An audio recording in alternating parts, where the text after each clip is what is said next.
টাঙ্গাইলের খাটাইলে বজ্রপাতে একজন নিহত হয়েছে। শনিবার দিবাগত রাতে তার মৃত্যু হয় বলে জানিয়েছেন পুলিশ।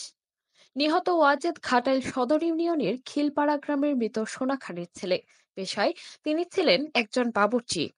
স্থানীয় ইউপি সদস্য মোহাম্মদ রায়হান খান ও নিহতের পরিবার জানিয়েছেন, ওয়াজেদ আলী একজন হোটেল বাবুর্চি ছিলেন। শনিবার দিবাগত রাতে হোটেলের কাজ শেষ করে ঘাটাইল থেকে তিনি বাড়ি ফিরছিলেন।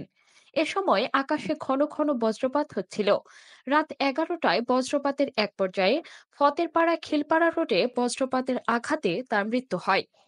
রোববার সকালে স্থানীয়রা তার লাশ দেখতে পেয়ে পরিবারকে খবর দেয়। পরে ছাইকা রাস্তার নদীর পাড় থেকে তার লাশ উদ্ধার করা হয়। এ বিষয়ে ঘাটাইল থানার ভারপ্রাপ্ত কর্মকর্তা ওসি মোহাম্মদ আবু সালাম মিয়া জানান, শনিবার দিবাগত রাতে এক বাবুর্চির বজ্রপাতে মৃত্যু হয়। তার শরীরের বিভিন্ন অংশ বজ্রপাতে ঝলসে গেছে। নিহতের পরিবার লাশ বাড়িতে নিয়ে গেছে।